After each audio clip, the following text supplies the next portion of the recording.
Hello, everyone. Welcome to another installment of the Thoughts on Education interview series. Today, I'm extremely delighted to welcome Dr. Manoj A S, Honorary Director of the Rajadhani Business School, who's agreed so graciously to take the time out of his busy day to spend some time with us. Welcome, sir.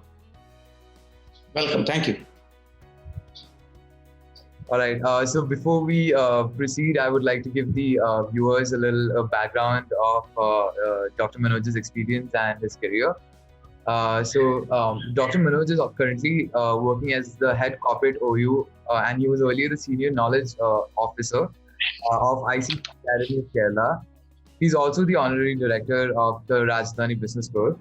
Dr. Manoj is a corporate trainer, life coach, and a practicing management professional with an extensive experience of about 20 years in the academic and corporate industry. He is certified as an accredited management teacher by AIMA. He's also done his FDP in management from IIM Bangalore. He holds multiple postgraduate degrees in management and human resource management, also in psychology and PhD in management. MBA, MSc Psychology, PG, DHRM, PhD are some of the titles he currently holds. He has also been constantly contributing to many national and international journals of repute and has published around 45 articles and 4 books during his illustrious career. We are very honored to have you here with us today, sir. Thank you. Sir, as we start, I would like to start off with, since you've actually had multiple leadership positions in your entire career, what would you say is your philosophy of leadership and how would you describe your leadership style? Okay, when we talk about leadership style and as well as the philosophy of leadership, even from the word itself, what leader meant, there should be, I believe, in what is called a leadership as a system. 11 o'clock. So in system which guides you to take decisions, appropriate decisions. Because as we are all instrumental in solving problems, human beings' existence is based on solving problem. And if you want to solve a problem, it's very important that you have to take a decision. And to me, what I believe is like it has certain core principles and perspectives and values which really guides you towards leadership. And according to me, what I believe is there are 4 important things. One is your belief, what you think. The second one is about the strategies, what you do. And third one is about the impact, what is the outcome out of it. And finally, the future aspirations. What will you do next? So these are the 4 perspectives according to me. That is the philosophy which I believe. And in this world or in this era, what I believe is like my leadership principle is really focusing on what is called the VUCA world. I don't know how many of them heard about this, but this is something which is very important. VUCA means V means volatility, U means uncertainty, C means complexity, and finally A means ambiguity. So how far you can really cope up with volatile nature? How can you really manage in uncertain times? How can you really manage the complexities involved in the process operations and whatever you manage? And finally, how can you really tackle in this ambiguous world? And this is what I believe, and that is the strategy I like to put forth with respect to my leadership. And that is the philosophy I believe. And if you ask me about a real style, even though many of the research, even from Stanford, says that the benevolent autocrat is one of the best output style which was prevailing across the world. But in this 21st century, what I believe from my limited experiences, like affiliate or the participative leadership is something which can really fetch your results. And I believe in affiliate leadership where I collaborate with people, I make them involved in my decision-making process. I will always handhold with them and move together as a team. That is what I believe. So that's quite eloquently put, and I agree with you on many of the points you just mentioned. Thank you for sharing your perspective, sir. Okay. Sir, when you first came to Rajadhani Business School, what was your vision for the institute, and over time, has it evolved? Yeah. See, my vision when I stepped into Rajadhani was to mold globally competent, socially responsible and well-groomed professionals. So, who can able to really give value to the society. That is something which is very important. So, globally competent is one punch word, or keyword I may say, as well as they should be socially responsible, who are able to really add value to the society. And in this journey of maybe around 7 years since inception of Rajadhani Business School, what I have seen is like to reach that place, we should groom students on what is called the competency. And competency as a single word is not enough. It should be explained in four different aspects, which accumulates towards building competency. One is about the knowledge, that what almost all the institutes do. We also do same thing. Knowledge, imparting of knowledge, knowledge assimilation, knowledge distribution. This will happen even in every institute. Then about skilling is something which is very important. Knowledge alone will not contribute anything to the people. So without skilling, knowledge is futile. So along with knowledge, we impart skills. And at the same time, there are two: aptitude, and the final one, which is very, very important, the attitude, the frame of mind.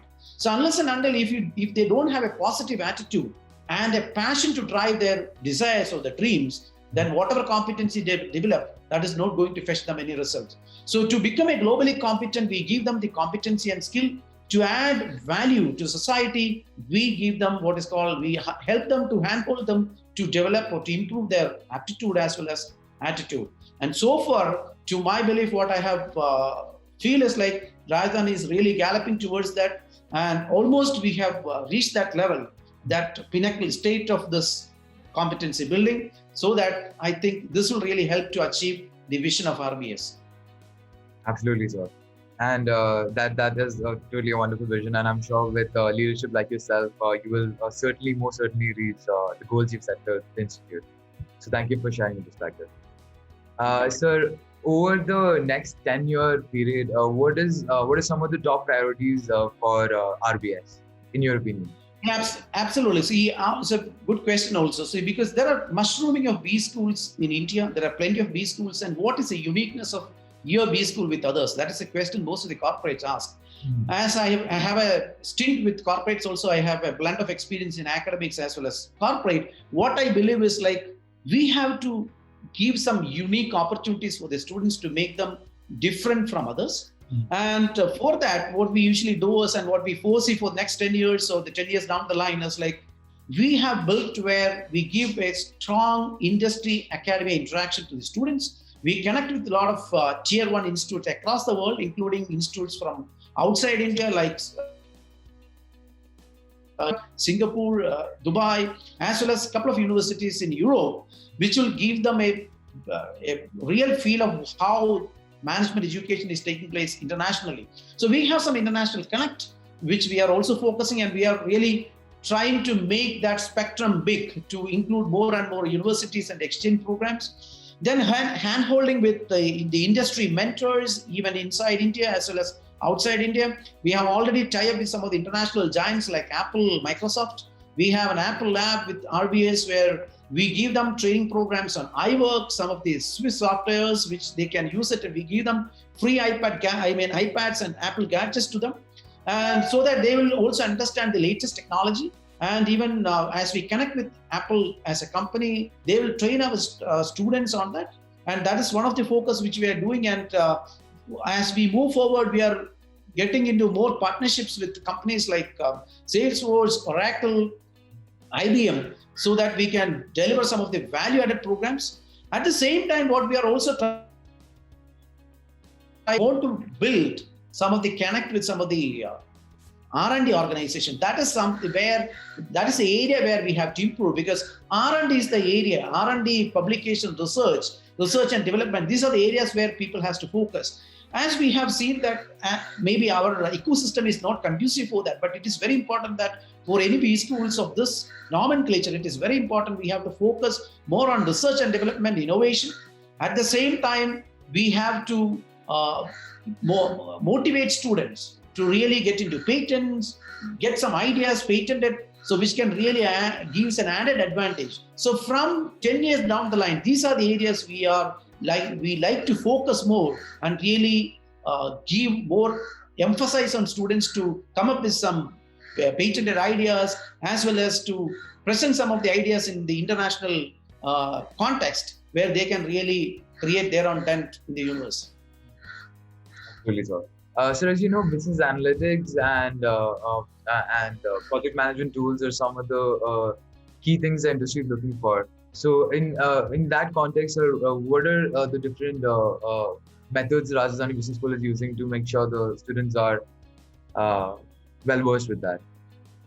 Absolutely, because see, data science analytics, data is something which is like an oil to the world. And if we are right now, we have given more importance to data unless and until the world itself will be standstill without using data. So almost all the organizations are wisely using data to really get some outcomes. At the same time, they can easily take conducive decisions to solve problems. So one of the important things is like the decision making is something which is always evolving around data. Most of the companies right now, even the world acclaimed companies like DuPont, even Starbucks, almost all the companies, they always decide on many things by using data. They can even really forecast where the companies will go. So what will happen to the company after 10 years down the line, 15 years down the line, they can really chart out their career plans with regard to the company. So everything can be done, even in almost all the fields. In HR, we have HR analytics. For marketing, we have marketing analytics. For retail, we have retail analytics. For finance, we have financial analytics. So basically everywhere we have analytics. So data is there. So how can we use data to the maximum to get the outcome out of it so that we can drive beautiful decisions? So for that, what we do in Rajadhani Business School is that, like, we have already tied up with the institution where I work as the head of corporate relations of ICT Academy of Kerala. It is Information Communication Technology Academy of Kerala, which is under the government of Kerala, as well as supported by government of Kerala, and a grant in aid fund by government of India, with the support of around 5 giant IT companies from India. And what we do is, like, we have certified specialist in data science analytics program and industry giants, and where we give them expert sessions, and as well as we give them live projects, and they have to present their project works, and based on their successful presentation, we will be certified them as specialist data science analytics. So this is one of the programs we give for data science. Like that, we give some of the important courses in machine learning and AI. At the same time, we give a certificate course on how to use Excel effectively, because Excel can be used as a even visualization tool also, along with Tableau, which is, or as well as Power BI. So these are some of the tools which we give for the students for visualization. At the same time, we give one more important certification called as, a couple of certifications called as SAP by Dexler, as well as digital marketing also. So digital marketing, you know that the humongous development in digital marketing. So right now, almost all the companies are going digital, and they are marketing everything digitally. And you have to understand what type of, the social media advertisement I should go for, what is search engine optimization, how can my organization come at the front at the search, and what are the analytics? Can you do the real analytics part of your digital marketing? How far your digital marketing has fetched you the results? About moments of truth in digital marketing, everything can be learned through digital marketing. So these are some of the add-on certification programs along with data science analytics. Even though we talk about all these certification programs, all the certification programs absolutely drive with regard to data. So all these programs are connected with the data. If there is no data involved in this program will not happen. So why I said this is, like, as you rightly point out, data is something which is very, very important. We cannot avoid data. There is no world without data. So even though it was there even earlier, but we don't have a mechanism to really analyze it, interpret it, and take appropriate decision. So now in this 21st century, I may say that this is one of the most important skill set. This analytics skill set is something which every student has to acquire. And that is what RBS, along our certification, we really try to achieve. Sir? Yes. Sorry about that.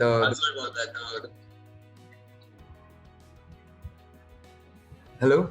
Am I audible, sir? Yeah, you're audible. I think you got what I have said, right? Yes, absolutely. So I applaud your efforts to take steps towards making sure the students are competent in the tools that the corporate needs right now. So I see that's very attuned to the needs of the corporate. So that's great to hear, sir.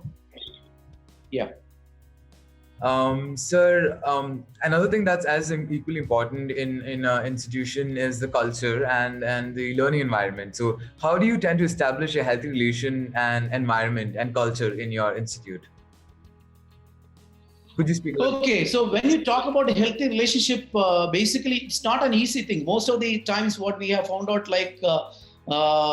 we have find it very difficult to manage people, and building healthy relationship is always a challenge, because there are people who comes from different places. But one thing what you can do is how can you keep the relationship healthy is always you should believe in smart objectives.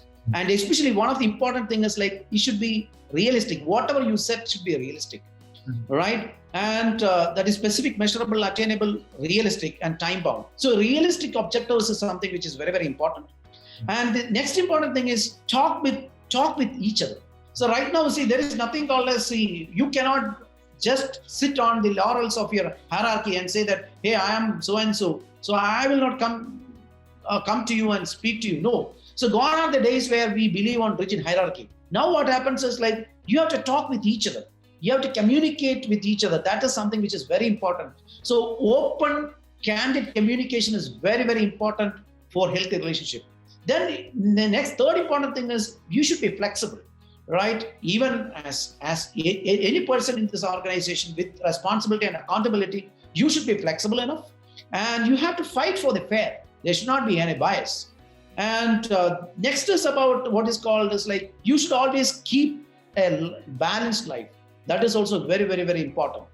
And another two more things which I like to point out is you have to show your warmth and affection to others, and emotional maturity. The emotional quotient is something going to be very, very, very important. So how far you're good in your emotional quotient? You should understand others' feelings. The empathy is very, very important. So unless and until if you're not empathetic enough, it is very difficult for you to maintain a relationship. And finally, how can you really participate others in whatever you do? That collaborative nature, that collaborative culture has to be imbibed, and that has to be instilled in your organization, in your environment. So that is how you can really maintain a good relationship. Absolutely, sir. And I completely agree with you on that. Thank you for sharing that perspective. Sir, as you know, the entire world is dealing with the aftermath of the COVID-19 pandemic. What kind of impacts do you think the pandemic will have in higher education as a whole? Yeah, it's a very, very valuable question. And see, after COVID-19, we know that we were in the old normal. Now it is going to be the new normal. So there will be a lot of changes which will happen. We cannot say that everything will go back to the normal. No. So during the discussions which I had with some of the company's executives and CEOs and founders, what we have, and even connection, my interaction with some of the industry giants as well as some of the academia heads. So there will be some changes. Of course, we have to face some changes, and it will be there. That's why we call it as a new normal. And in new normal, what happens in the education sector is as we know that the world is changing. So I will come to that later. But at the same time, there are a lot of online learnings coming into the picture. So maximum number of online learnings will be there. Even though as a professional, I have done this even from 2015-16 onwards, there were online learnings, but it was just a complementary. I am not saying that online learnings is just a substitute for the physical learning. No, there are certain things where you require physical thing, but at the same time, it can be minimized. For everything, you don't need a physical classroom related learning. You can sit somewhere and you can take your own freedom and you can learn by yourself. So that is also there. So there will be a blended learning or a hybrid learning which may come. So even in foreign universities, I have read an article very recently. They have taken admission with different batches. If you want to have a full online session, okay, you can go for that. You can join a course for full online. There's a hybrid as well as physical. So that is the the choices which has come as a part of new normal, which can be a ready reckoner as well as a change agent in the new normal education system. At the same time, there are a lot of robust technologies and systems which has been developed. As an academician, if you want to sit in your home and you have to teach, there are plenty of tools which are available. Apart from this collaborative platforms, there are something called as Mural. Mural is a brainstorming tool which can use lucid charts, then GitHubs, Gitmind. So these are some of the tools which you can use for your teaching learning process. so that you will feel like people are interacting with you. You can have games, you can have simulations, exercises in different groups by using these tools. So these type of tools will really help you. So Miro is another tool where you can interact and collaborate with your students. So this is the changes you can see in the education sector. And at the same time, you have to educate the students on the best practices. So that is one of the important thing as a part of new normal you have to do. And at the same time, you should gather information and apply learning, because why I said this, like right now, this is the point I want to make. Right now, even the job market is changing. The world is also think about something called as gig economy. Maybe many of them heard about this word gig. So it's the short-term job or the freelancing. So earlier, freelancing was not that much of a demand, and people are having insecurity feeling. If I didn't get a business, basically I have an empty pocket. But now it is not like that. So my financial condition will be very bleak. But now it's not like that. Freelancing has already taken place, and now companies, what they have done is like, if you are good in certain specific skill sets, you will be called for working for the company for a specific time every day. So you can build. So you're not be an employee to that company. You're also a consultant. So you're equally a consultant, a staff member of that organization. So you can have multiple contracts with multiple companies. So if you're very good in analytics, as you said, if you're good in HR analytics, that itself is a micro job. Micro skill. So there are micro skilling as well as nano skilling. So micro skilling and nano skilling is very, very, very, very important. And if you can really enhance your micro skilling and nano skilling, you are having a better chance to get not a full-time job into freelancing job, which can really turn around your whole career. So for that, what you have to do is like the COVID-19, after COVID-19, the new normal education system has to change. There you have to come up with new trends in teaching learning so that you can really develop their skills, their competencies, right? In terms of micro skilling or even nano skilling. And the next important thing you have to do is like a call for a greater global collaboration between students, academia, and industry. Earlier, maybe it was not possible. Now I can sit here and collaborate with a Stanford student or even a student from China or even other European countries, right? And I can collaborate, I can learn together, so that this will really help students to complement each other and learn each other. So that is one of the fascinating things after COVID-19 we can witness in the education system. Absolutely, sir. I agree with you, and not just me. So the Silicon Valley billionaire investor Naval Ravikant, he has multiple talks about exactly what you said right now, that we are going from a 9-to-5 job to being skilled in something particular and using that skill to get small contracts, but multiple contracts in a row. So yeah, I feel like that revolution from an industrialized 9-to-5 to a contract-based job is very fast happening due to COVID-19. So thank you for sharing that unique perspective. I do hope the students completely get that perspective that you just shared. It's very important that they do. Yeah. Sir, next I want to ask you, so what do you think are some of the biggest challenges you see both for higher education, but more specifically for RBS? See, basically one of the challenges which we have seen right now for the higher education and the RBS is like, number one, I may say that the quality of input we get. Mm-hmm. See, right now the number of the nature of students who come in, with lot of guilt feeling, I may say that. See, their basement, the foundation is not at all strong. Mm-hmm. So most of them, even though they learn they have their 10th standard, they may complete their 12th, they may complete their degree, and they come for MBA program. Still, they are not confident to speak in English, even though they have learned in English medium. Their writing skill is very poor. Their communication skill is very poor. Their confidence level is also not much high. And what I have seen is like the input which comes from outside is not that much quality. Quality of input is the biggest challenge which we face, because we have to put a lot of effort in making them to that level. So when we start in a level 1 from MBA, they are into the -1 level. From -1 to 0 to the first level, there should be some training which has to give, so that we can really take them from that level to this level. So that readiness, they are not ready to really get or enter into the MBA program, because we have to give that much of pre-learning programs, pre-training programs, which we usually give after their admissions. So that at least we can match up with the expectations. Then second thing is like the attitude and mindset of the students. See, right now, even when we were learning, when I was in the college, see, I have a clear-cut focus. I had a vision. Right now, what I feel is maybe it's a big difference between the generations.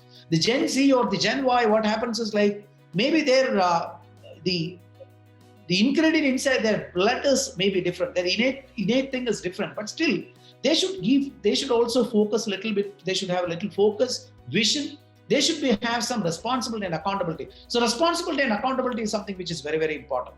So what I have, even though most of the Gen Z, this generation have a lot of positives, like they are innovative, right? And they have a wacky thinking, they have a lot of hunch, gut feeling. They are not fear about anything. And they really want to do something. But if one thing they lack is like that focus and vision is something which is very important.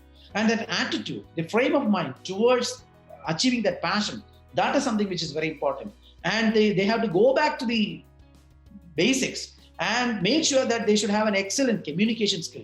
That is very, very, very important. So communication skill, because see, as human beings, as social animal, we should have that ability to communicate and convince and inspire people. So that is something which is very, very important. So in that part, we face a lot of challenges. And what I have understood is when you dive into the details of it, see, parenting itself is a big issue. So there's an issue with the parenting thing because, see, basically I have some very bitter experiences. Even when we give job opportunities and interviews for the students, some of the parents call me and say, sir, it is in Trivandrum, right? So we have to come from Kozhikode. Can you have this interview to be scheduled at Kozhikode? See, or Calicut. So this is the issue. And as a funny way, I replied that, okay, then I can arrange it in your home. So this is the attitude of the parent also. And they are also not that much interested that they should get job. I'm saying there are exceptions, but still, even that type of aggression is not there in the minds of the students. If I get a job, not an issue.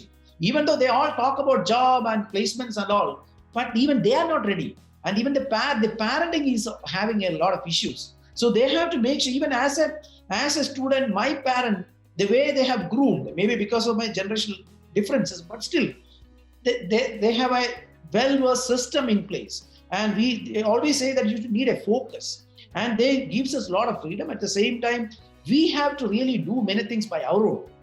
There is a less number of dependency factor. So we are all independent. But now everything is dependent. Even for PG programs, parents always accompany a student. Why? They go for internship, they go for job. See, I was astonished to see this. But years back, when I was in that process around 25 years back, even my father seldom accompanied me in these processes. So that type of what is called that independence should be given. So that parenting has to change. That is one of the challenge also we face. And then the collaboration with industries and the other for institutions, that is also very, very important because the exposure you get, the international exposure you get, that is also very, very important for MBA batch. It's a global program. As you work with MNCs, there is nothing called as border. It's a borderless world where your companies may be in different geographical areas, and you have to connect with different clients across the world. So that collaborating with that people, that type of conducive in that environment is very, very, very important, and make sure that type of exposure should be given. So that part also I find very challenging because even very, very interesting thing, like when we decided to take the students for an international exposure, some of the parents comes to us and say, oh, it is you are going to other countries, so I am not at all happy to take my child there. See, that type of attitude has to change because they are all grown-ups. It's for their benefit and betterment. Mm-hmm. So that is some of the challenges which we face in the management program. Absolutely, sir. And I think you are spot on, right? And in fact, that's a trend that we see mostly in India. And hopefully that'll change soon in the future. Yeah. So as we're coming to the close of this interview, I wanted to ask you if you could share some advice or suggestions to the current youth and aspiring students who might be watching this. Yeah, absolutely. See, basically the suggestion I like to say is like there was a very beautiful Sanskrit verse which has been there years back. And it talks about everything. Even it was there existing centuries ago. Mm-hmm. It says like this. Kaka cheshta bhagotyanam, Swana nitra tathaivacha, Alpahari grahatyagi, Vidyarthi panchalakshana. So these are the 5 qualities. Panchalakshana means 5 qualities a student should have. So Kaka cheshta, Kaka means crow. Cheshta means behavior, the behavior of a crow. So you know, if a crow decides to do something, the hard work of the crow, that is very, very important. We have even learned from many stories that the hardworking mentality of the crow. So Kaka cheshta, learn from the crow, the hardworking behavior of the crow.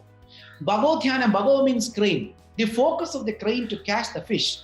Even if it will wait till the big fish comes without disturbing the water, that concentration, the focus. Then Swana Nidra, Swana means dog, Nidra means sleep. The alertness of the dog while sleeping.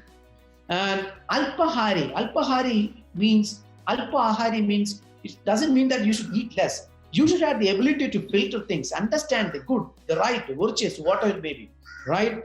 And Grahatyagi. See, Grahatyagi talks about leaving your home. So years back, we had the concept of moving from your home to the Gurukulas, the Gurukula system. But here it says that in this world, it's not just you are moving, you may be moving not to the Guru's house, you may be moving to a college or even a hostel or to a campus. But here it focuses on, you should come out of your comfort zone. So even as a student, you should come out of your comfort zone, throw away, break the cocoon, come out. So it says, in nutshell, we can put it like the behavior of the crow, the attitude of the crow, the concentration and focus of the crane, and finally the alertness of the dog, then about your ability to filter things, and finally you should come out of your comfort zone. So this is 5 important qualities a student should possess. Before I wind up this question also, there is something called as, in modern principle, there is a concept called as care. Care is a concept. Even there was a beautiful article on care by a professor in MIT. He says that the student should have this curiosity. Care, C stands for curiosity. You should have the curiosity to find something. If you want to create, if you want to be innovative, the curiosity should be there. Even Albert Einstein also says that curious nature is very, very important. Care, A stands for ambitious. So you need ambition, right? Maybe if you drill down a vision, a passion to drive really your vision and ambition. And the third one is about responsibility. So unless and until if you don't have the responsibility, you cannot even, you can't be ambitious. Your curiosity will not fetch you any result. So you should take up the responsibility and accountability. And the last one, E, care, C-A-R-E. E stands for empathetic. I have already told you, understanding others' emotions, that is also very, very important. So empathy as a nature is very, very important. This generation has to really focus on that, be empathetic with others. Then only you can really add value to the society. And it's not just adding value, it's co-creation of value. Even once Dr. Prahlad, a management guru, also talks about this. So how can you really co-create value? So when you are doing something, can you co-create value to whatever it is existing? That makes you the different. That makes you a complete transformed professional. Absolutely, sir. So that is actually a unique set of advice. I've never that Sanskrit saying. I think it makes a lot of sense in today's world, and I think everyone at some level can relate to that saying.